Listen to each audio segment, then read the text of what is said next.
pas vécu de drame quand j'étais jeune. Mon père, c'était quelqu'un qui était assez doux de tempérament. C'était un gros travailleur. Ma mère était un petit peu plus à pic, mais c'était correct. Tu sais, moi, je n'ai pas vécu dans des bagarres, il n'y a pas eu d'histoire ni de drame chez nous au niveau violence, toutes ces affaires-là. Là.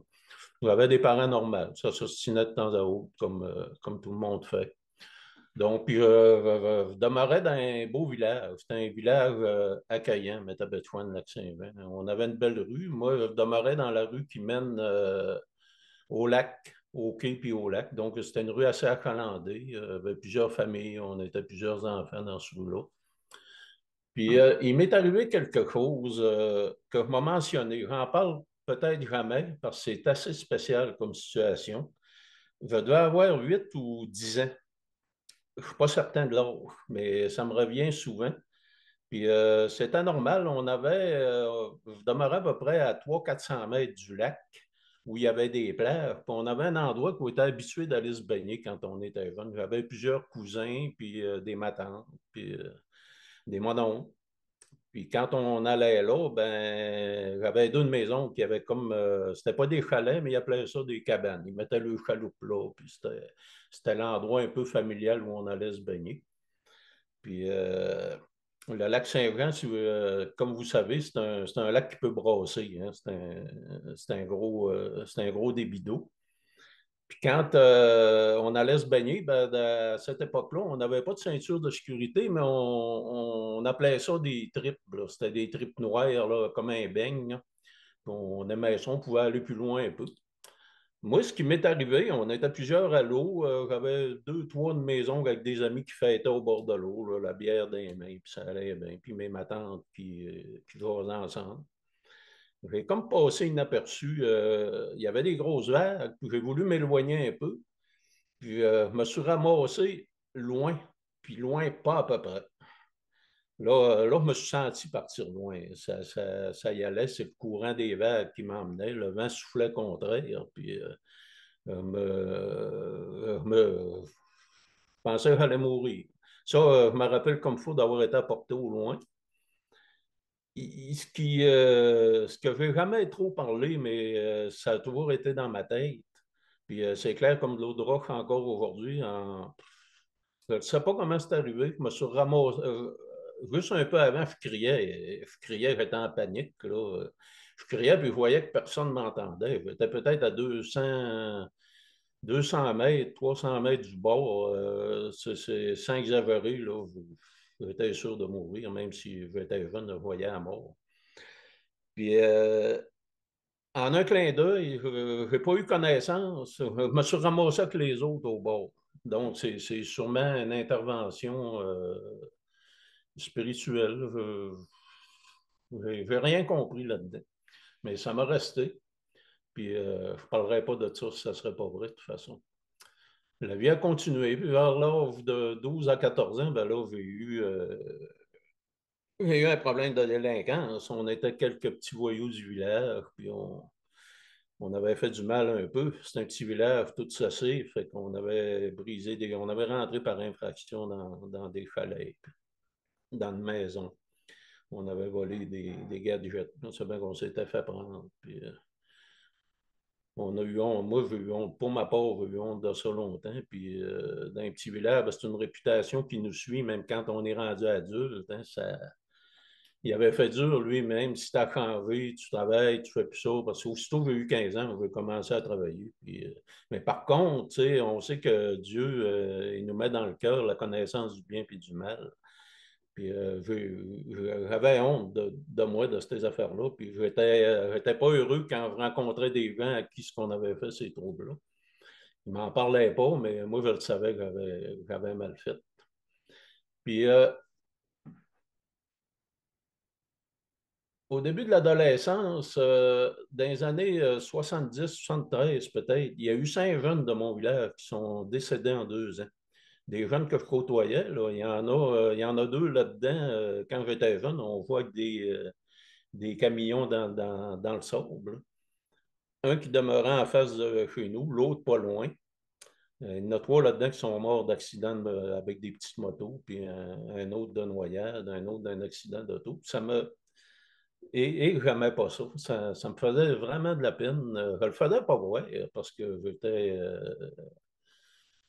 je gardais ça pour moi, mais ça me troublait. Puis en 74, j'avais 18 ans. Vu que j'étais un travailleur forestier, on avait une période, le printemps, où on faisait du chômage, de l'assurance emploi. Puis dans ces années-là, les villes, il n'y avait pas de grosses machines balayer les rues, fait que l'assurance emploi sollicitait les gens qui étaient sans travail pour un temps, puis ils nous obligeaient à aller travailler pour la municipalité le temps qu'on reprenne le travail. Moi, j'avais été assigné au cimetière. On était quatre travailleurs qu'on avait été assignés à travailler dans le cimetière pour, vu que la neige était fondue, redresser les épitaphes, puis arranger les trous. Mais je vais vous dire une chose, j'ai trouvé ça tellement agréable. Le monsieur qui nous supervisait, il ne travaillait plus, lui, mais probablement c'était un bénévole de la municipalité qui s'occupait de gérer le cimetière. C'était un monsieur Savard. Il devait être dans le 75, peut-être passé 80, mais il était tellement sympathique, tellement fin. À chaque famille qu'il connaissait, à chaque fois qu'il voyait des noms qui pouvaient nous en parler, ben là, l'histoire commençait. Il nous parlait de ces gens-là. Ils ont fait ci, ils ont fait ça, ils sont morts de ci, ils ont eu tel trou. C'était intéressant. C'était l'histoire de notre population. Puis quand il n'était pas là, ben, nous autres, on se disait, ben, il doit être sur le bord de s'en venir là, lui aussi. Là.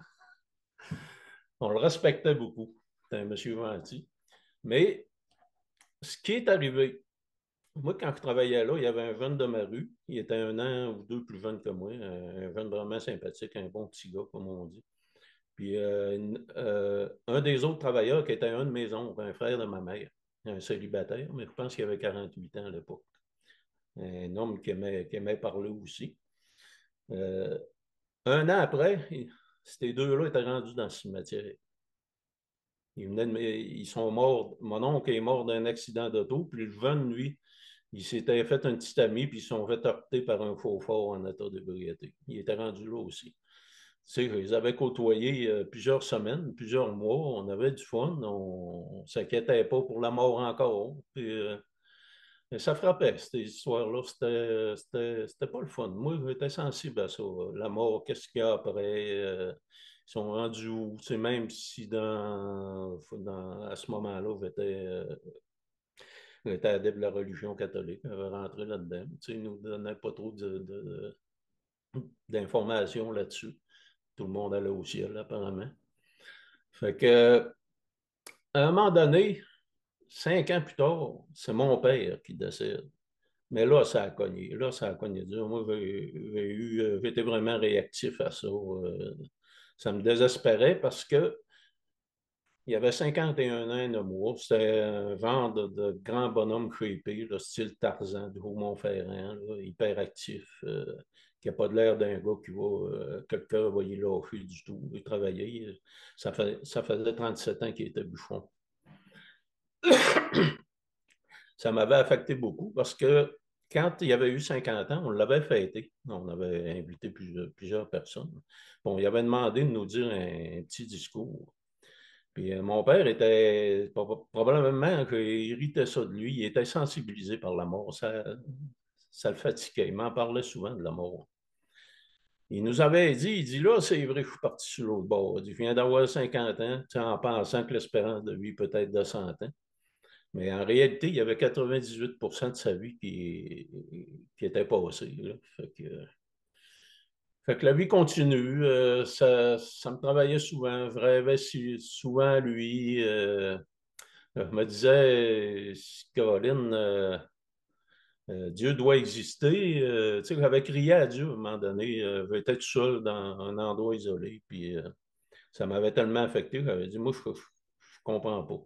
Si tu existes, je veux te connaître. Je l'avais crié littéralement. Je pouvais me le permettre parce qu'il n'y avait pas de vent autour de moi.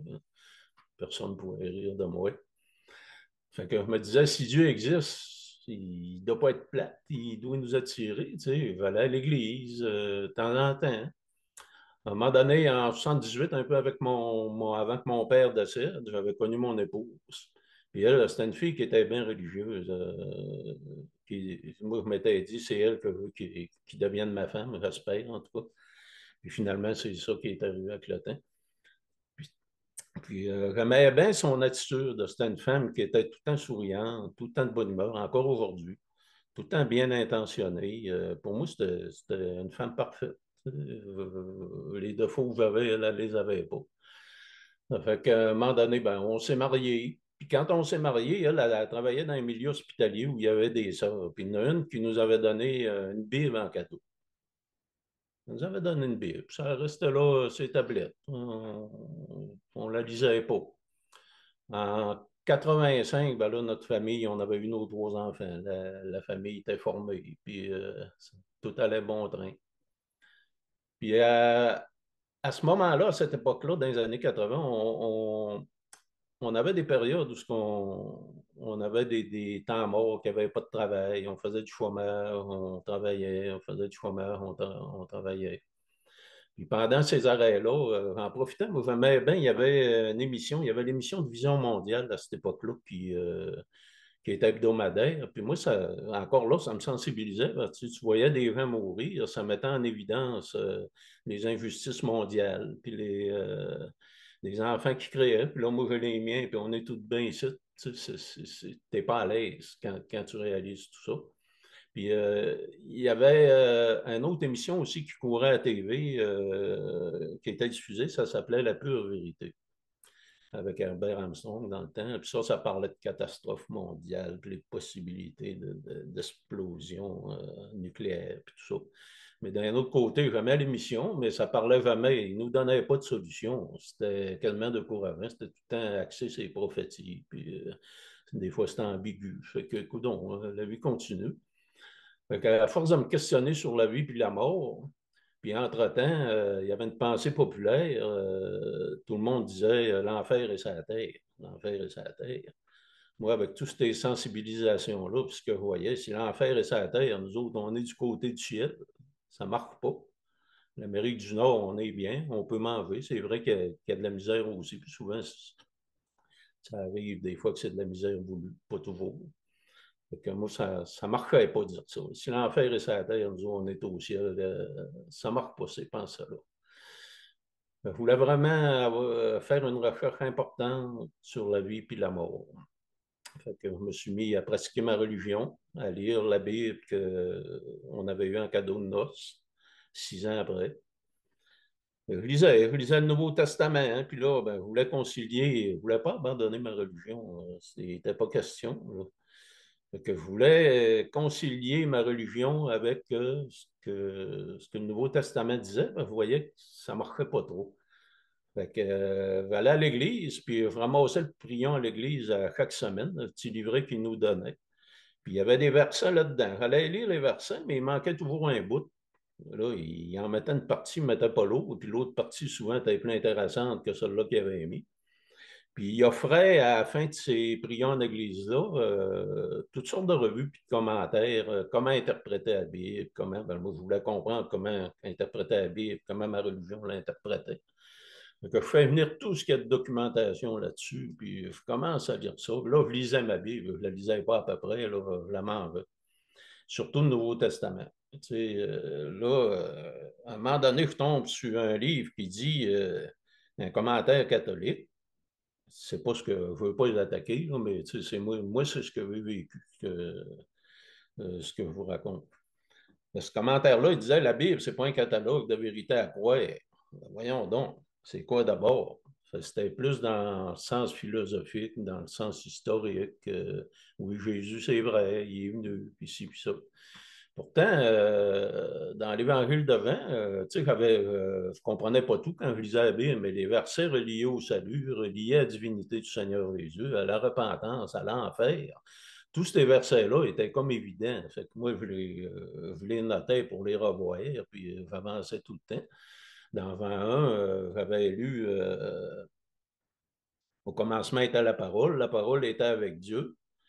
Puis la parole était Dieu, puis un peu plus loin, la parole a été faite chair, là, habitée parmi nous. Pour moi, c'était évident, ça parlait du Seigneur Jésus. Wow.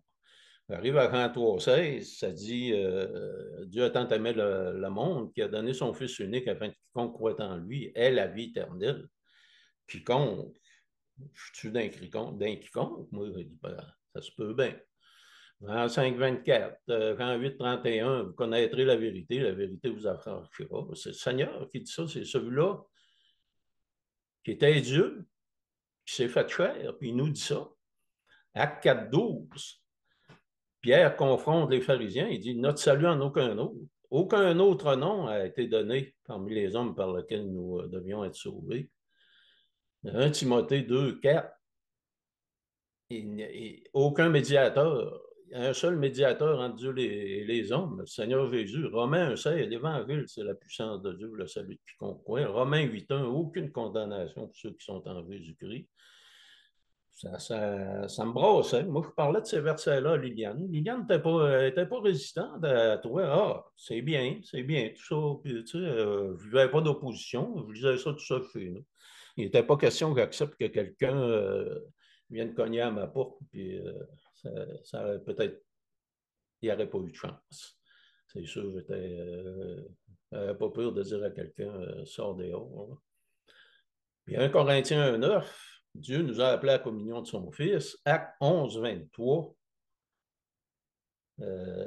Barnabas, je pense qu'il arrive à Béré, il voit un groupe de personnes qui ont compris c'était quoi le Seigneur Jésus. Il leur dit de rester tous d'un cœur ferme, attachés au Seigneur.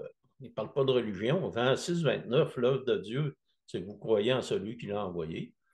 Je partageais ça à ma femme, puis j'avais hâte un peu qu'elle lise. Elle ne lisait pas, mais elle m'écoutait, elle trouvait ça intéressant. Puis là, moi, je me disais en même temps, juste qui sont ceux-là qui croient ça? Je suis tout seul qui crois ça? Je suis en train de capoter puis de virer fou.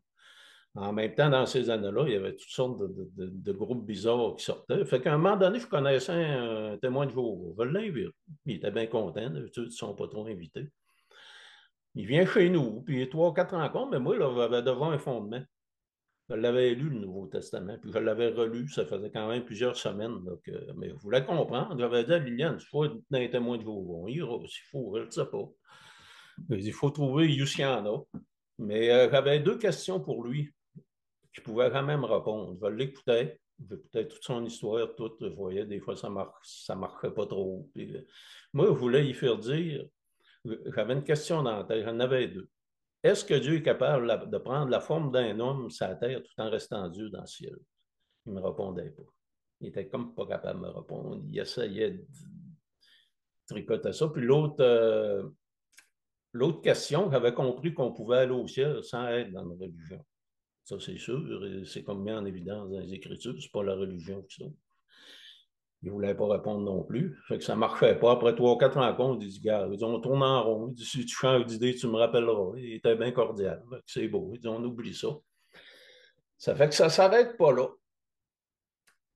À un moment donné, moi, je me rendais compte, c'est sûr, de mon état devant Dieu. Être pécheur, c'était facile pour moi. Je n'étais pas un ange. Je n'avais pas été un ange jeune non plus. J'avais fait toutes sortes de choses pas correctes. Bien sûr, ma femme, elle ira au ciel, mais pas moi. Hein. Fait que aussi, je cherchais la solution. Tu sais, je l'avais compris, mais de là à dire je suis sauvé, je trouvais ça prétentieux. Je n'avais pas vraiment toutes les connaissances pour comprendre mon assurance du salut. À un moment donné, on va à Mal, puis il y a une revue dans le pouce. Une revue qui s'appelle Maison en maison. Ben là, voyons donc. Mon épouse est curieuse, elle lit la revue. C'est une revue peut-être de 15-20 pages, une petite revue, là, bien présentée. Dans cette revue-là, elle a dit, ça parle de ce que tu me parles. Elle a dit, Lila, elle dit, tu vas voir, c'est intéressant, c'est ici puis ça. Mais là, moi, j'avais lu des revues de la vérité, j'avais reçu un témoin de Jéhovah, ça ne marquait pas. Je voulais m'en tenir un qu'à ma Bible. Ah non, je dis, je lis pas ça, tire ça à la poubelle. Puis, je veux rien savoir.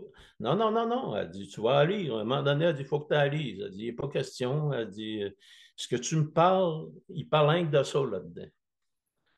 Fait que, la revue t'a traîné sur le comptoir peut-être 3 ou 4 mois. Je le sais plus. Je ne voulais pas lire. À un moment donné, je pense que j'essuyais le comptoir, j'avais fait un peu de dégâts. Puis je dis à Liliane, on tire ça à la poubelle. Hey, wow! Elle dit non, non, non, non. Tu tires pas ça à la poubelle. Elle dit, t'as la lis, puis t'achèteras après. Fait là, je la lis, mais là-dedans, c'était un des témoignages de personnes qui avaient compris c'était quoi la repentance, quoi le Seigneur Jésus, des gens sauvés. Puis là, c'était le langage que moi, je comprenais dans les Écritures. Puis il offrait le calendrier de la bonne semence, un petit calendrier qui donne des témoignages. Fait que, il m'a fait venir ça. À un moment donné, vers la fin de la revue, c'est écrit représente aucune organisation religieuse. Hey, là, j'ai dit wow, en plein dedans. Mais là, en même temps, j'étais méfiant, il y avait un numéro de téléphone puis un nom. À un moment donné, moi, l'appeler. Mais là, il ne représente aucune organisation religieuse. C'est une affaire comme Raël. On attendait parler de ça. Puis, c'est-tu une histoire comme Moïse Thériault? J'étais méfiant. Je ne voulais pas embarquer dans n'importe quoi. À un moment donné, j'appelle ce gars-là. Il est bien sympathique. Il me parle, je posais des questions, il me parlait tout le temps, il me répondait, que la Bible disait ça, disait ça. C'était intéressant, il était sympathique. Ça ne me dérangeait pas trop de l'appeler, il était en Ontario. J'avais dit, il est loin, il ne viendra pas m'achaler. Fait que, à un moment donné, il m'offre de venir visiter le lac Saint-Jean. Il voulait venir faire un tour. J'étais hésitant pas mal. Fait que, je dis oui, mais là, les remords me prennent. Je le rappelle, hey, t'es-tu un gourou, toi, là? Tu vas-tu arriver chez nous avec une grande soutane blanche, des médailles dans le cou et des médailles dans le front? Il reste surpris. Il dit non, non, non, non, il inquiète-toi pas de ça, là. Il dit, je ne suis pas un gourou pantoute. Il dit, je crois au Seigneur Jésus. Puis, finalement, il vient. Mais quand il est arrivé, ça a été une autre histoire. Il est arrivé avec un Westphalia. Moi, je reste au bord de la route régionale. Mais son Westphalia, imprimé de versets bibliques, des gros versets à chaque bord. Il est là, il est parqué dans mon entrée. C'est impossible que ça soit pas lui. Puis là, je ne suis pas pour lui dire, va cacher ça. Tu sais. Bah, du coup, non, c'est ça, je crie, c'est correct. C'était tous des versets sur le salut, chaque bord en gros. C'était bien fait, là. J'avais hâte de le voir débarquer. J'espère qu'il n'y a pas de l'air qui ne ressemble pas à elle. Il débarque, il avait sa femme, 2 jeunes enfants de l'âge des nôtres, puis tout allait bien. Moi, à cette époque-là, j'étais camionneur. Fait qu'en même temps, je forriais dans le coin de la tuque. Puis il fallait débarquer une guérite pour. Mais c'est tout dans la même période. Une guérite pour mettre se faire enregistrer. Puis il y avait un gars là, un gardien, il était dans la quarantaine, moi j'étais dans la trentaine. Un homme assez shapé, mais moi j'aimais ça, les gros bras, parce que mon père, c'était un homme impressionnant. Puis je m'entraînais, c'était un gars qui s'entraînait, j'aimais ça. Puis lui, c'était un ancien culturiste, il avait participé à des concours. Puis j'aimais ça parce que c'était un point commun de nous autres. Il me donnait des bons conseils, puis lui s'entraînait peut-être plus bien, bien. Fait, ça reste là. Puis là, j'ai encore mon gars que le Westphalia chez nous. Puis je pense à ça. Fait que, à un moment donné, tout s'éclaircit. Là, je lisais de plus en plus. Mais il y a bien des gens, vu que j'étais camionneur, qui passaient en avant de chez nous. Puis il y en a bien d'autres qui travaillaient avec ma femme qui passaient en avant de chez nous. Ils avaient vu ce van-là, eux autres. Ça avait créé bien des sujets de conversation. Puis moi, à l'époque, comme camionneur, ça faisait quelques années, on se parlait avec des radios CB. Puis on avait tous des surnoms parce que nos noms ne disaient rien. Un pouvait s'appeler Belzébuth, puis l'autre, le bon gars, le bon garçon. L'un, c'était le curé. Fait que moi, j'avais une barbe dans le temps, j'avais les cheveux noirs, je les avais pas blancs comme aujourd'hui. Il y en a un, il dit, il commence à dire dans les radios, toi, on va t'appeler Brutus. Brutus, papa, j'ai été méchant, j'étais pas plus jamais battu personne en passant. Brutus, fait là, ça s'est répandu, j'ai resté avec ce nom-là. Fait que ce nom-là, du coup, on m'a fait comme tout le monde. On l'avait fait écrire en avant du tumo, Brutus. Là, hey, j'étais rendu. Il y en a qui m'appelaient Brutus le prophète, puis tout ce que tu veux. Ça sortait les niaiseries, mais c'est que tu veux. Fallait bien rire. Du coup, donc, c'est drôle, ça va servir ailleurs. Ça fait qu'on faire une histoire courte, le gardien de la tuque, lui, à un moment donné, j'arrive là dans les mêmes périodes, puis là, je comprenais pas mal ce que je disais. Il était en train de lire sa Bible au bord du comptoir. Moi, ben, j'étais tout seul avec. Ah, j'ai dit, je suis tout content de dire. J'ai dit, moi aussi, je lis ça. Ça n'a pas été long. Il disait, ouais, mais c'est quoi que tu as compris? Ben là, je commence à tout y expliquer ça. Ben là, hey, il dit, t'es sauvé. T'sais, moi, je comprenais, je pouvais aller au ciel. Si je mourais, si je me tuais avec mon camion, parce que j'étais certain que si je croyais ça de tout mon cœur, de tout mon âme, de toute ma pensée, la repentance était là, parce que ma vie elle se transformait de jour en jour. Fait qu'il me dit ça. Moi, je sais pas, il sautait un peu, en tout cas.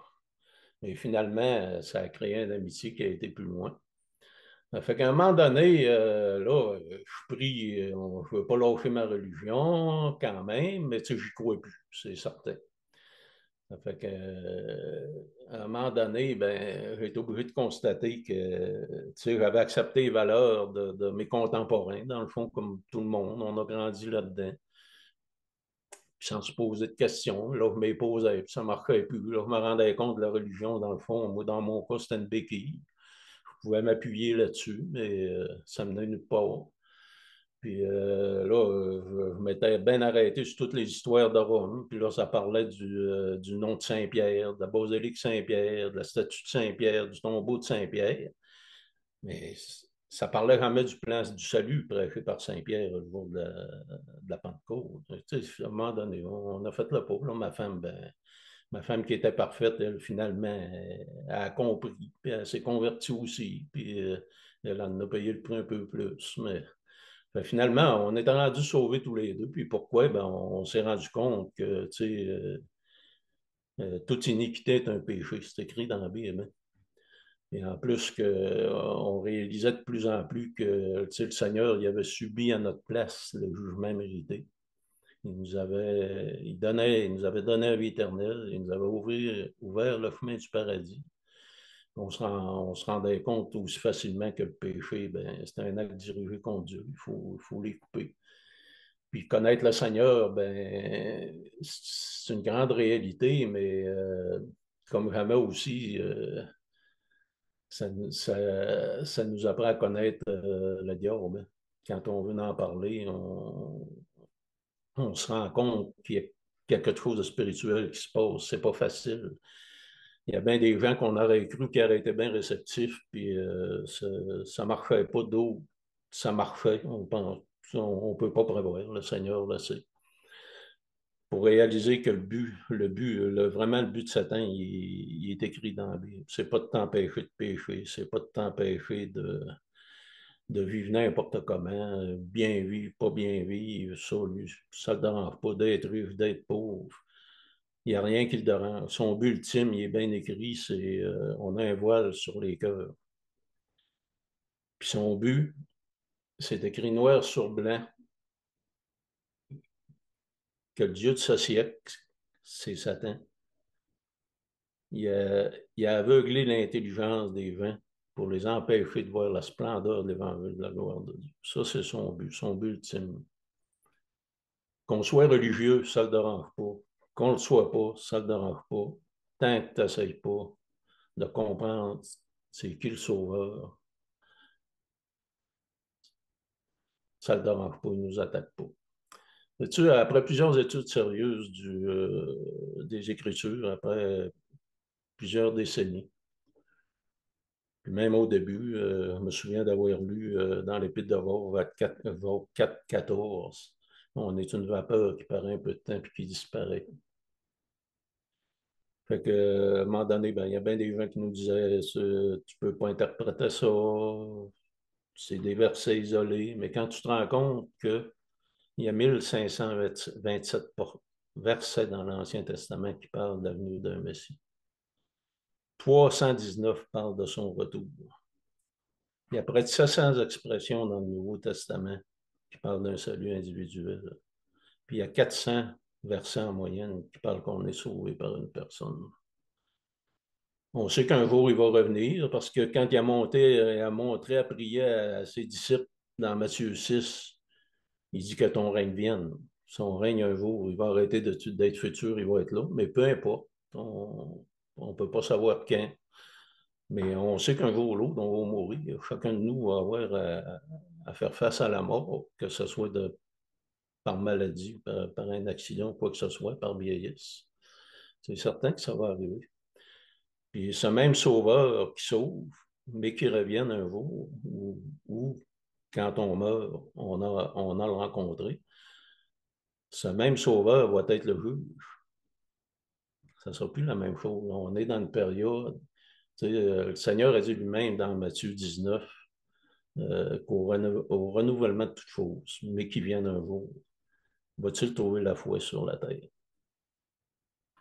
C'est important de réaliser ça. Moi, ce que je veux, ben, ce que j'aimerais, moi, tout le monde le veut, ceux-là qui ont connu le Seigneur, c'est tout ce qu'ils veulent. Premièrement, on en parle à nos familles, on en parle à nos enfants, puis quand on a une porte ouverte, on en parle. On se rend compte, depuis quelques années, c'est de plus en plus difficile, ça se ferme. Dieu n'insiste pas, puis il ne nous laisse pas dans l'ignorance, il nous laisse lire. Il nous laisse vraiment lire. C'est un Dieu qui respecte sa créature. Sa parole, la Bible, c'est la parole écrite de Dieu. Puis quand le Seigneur est venu, lui, c'était la parole vivante de Dieu. La parole a été faite chair, elle a habité parmi nous, pleine de grâce et de vérité. Puis quand on lit, on se rend compte, plus il était fidèle, plus il aimait les gens, plus il recevait des insultes en réponse à son amour, puis des offres aussi. Nous, on en parle, on est chanceux, on est dans un pays libre, on ne reçoit pas de d'offres, on peut se faire ridiculiser, comme on peut avoir une oreille qui écoute. C'est correct, les gens sont libres. Un vent 5-13 nous dit pour que vous sachiez. Non, ça c'est vent 20-31. Un vent 5-13, ça a été écrit pour que l'on sache. C'est important parce que ça n'a pas été écrit pour les habitants dans le ciel. Ça n'a pas été écrit pour les habitants sur la planète Mars. Probablement qu'il n'y en a même pas. Ça a été écrit pour nous autres, sur la Terre. C'est d'actualité comme jamais. Quand on lit les Écritures, c'est vraiment un livre intéressant. C'est pas un livre mystique. Il y a des choses qui appartiennent juste à Dieu, qu'on ne comprendra jamais. Mais ceux-là qu'on a à comprendre, il nous les dit ouvertement, que même un enfant peut les comprendre. Il n'y a pas de classe sociale qui ne peut pas comprendre ça. Une fois, on parlait entre croyants, puis il y en a un qui m'avait fait réaliser, il dit, tu sais-tu, il dit, si la vie éternelle coûterait 1 million, on crierait à l'injustice. On crierait, il n'y a rien que les riches qui peuvent se le payer. Ça ne coûte pas une scène. Tout a été payé par lui. Il a subi notre jugement à la croix parce qu'on n'est pas capable d'avoir une vie parfaite qui nous emmènerait au ciel, qui serait acceptable pour Dieu. On pêche toutes de plusieurs façons, de plusieurs manières. Il y en a que ça paraît plus, il y en a que ça paraît pas. Juste en terminant, on est encore dans la période de la grâce. Puis une fois, j'avais entendu une chanson. Une chanson qui disait l'éternité, c'est comme un loin. Je ne me souviens pas de l'air, je ne me souviens pas de tous les mots, mais c'était bon. Il dit l'éternité, il dit c'est un battement de cœur. C'est pas d'attendre que des prophéties se réalisent ou quoi que ce soit. C'est un battement de cœur, l'éternité, puis on est plongé dedans. Ça fait réfléchir parce que quand je reviens à tout ce que les morts, les mortalités qui m'ont affecté, toutes ces choses-là, le Seigneur, il me bénit pour comprendre ça parce que je le méritais pas. Là. Moi, c'était clair, je m'en allais en enfer parce qu'il nous parle plus de l'enfer qu'il nous parle du ciel. Même si les gens pensent que c'est des métaphores ou c'est juste des paraboles inutiles. Le Seigneur nous met en garde. C'est un Dieu honnête. Une fois, je rencontre un gars. Il était devenu chrétien, lui, mais lui, il me contait. Il était un peu comme ma femme. Il dit, moi, il dit, j'étais bon, puis je le savais, j'étais bon. J'étais sûr, je vais aller au ciel. Il dit, je faisais pas de mal, ma vie était ordonnée. Je blasphémais pas, je buvais pas, je fumais pas, je m'occupais de ma femme, mes enfants. Puis il dit, quelqu'un m'avait parlé de ça. Il est-tu malade? Lui, il dit, je n'irai pas au ciel. Mais il dit, à un moment donné, quand j'ai lu, il dit, si je suis si bon que ça, il dit, pourquoi il est mort pour moi? Il dit, ça m'a amené à ces réflexions-là. Ça m'a amené à ces réflexions-là.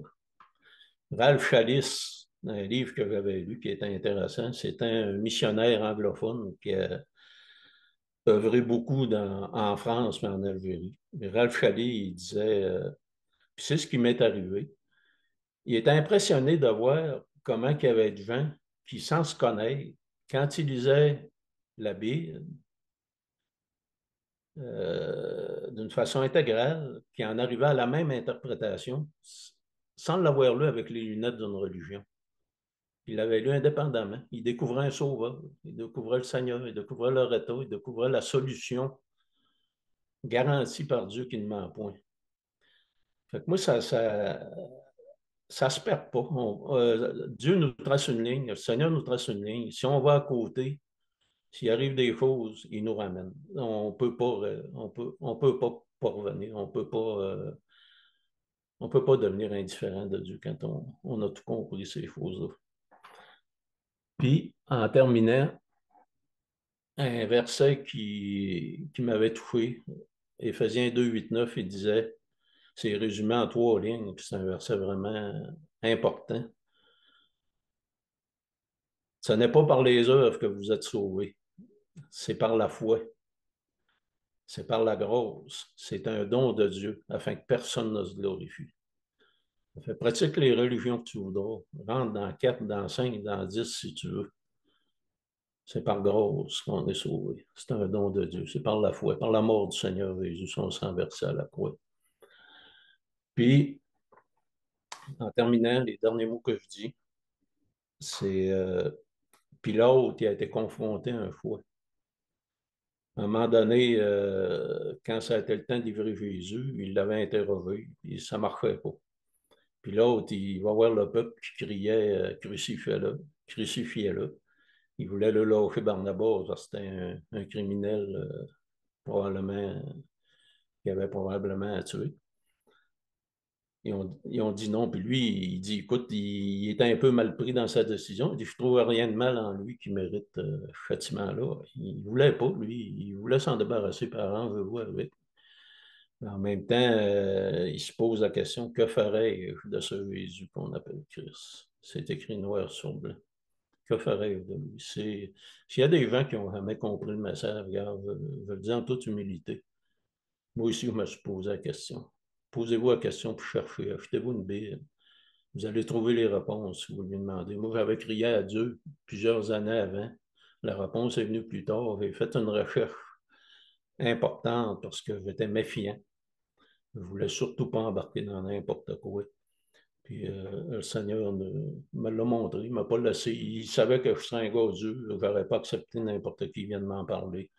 Il respecte les personnes. Puis moi, dans mon cas, c'était de comprendre en lisant. Il s'est servi de ça pour me le montrer. D'autres, c'est par témoignage.